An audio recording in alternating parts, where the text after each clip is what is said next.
Hello friends, welcome to my YouTube channel. So today in this video I am going to show you the best settings for quiet place. Okay, so simply go to settings, tap on the option accessibility, tap on hearing enhancement. So here you can see the option mute all calls. Enable this option, mute all calls. If you enable this one, this will turn off all sounds on your phone including calls, alerts and media.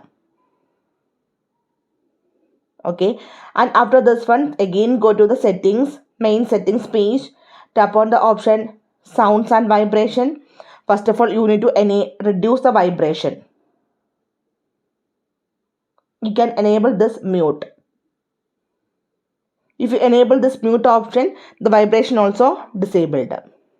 And you need to enable do not disturb mode on this device.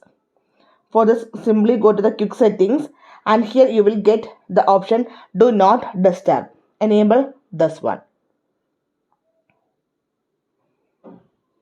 Okay, so these settings help keep your phone completely quiet during work, study or sleep. So this is the best setting for quiet place. So hope you guys enjoyed this video. Thank you for watching. Thank you. Bye bye.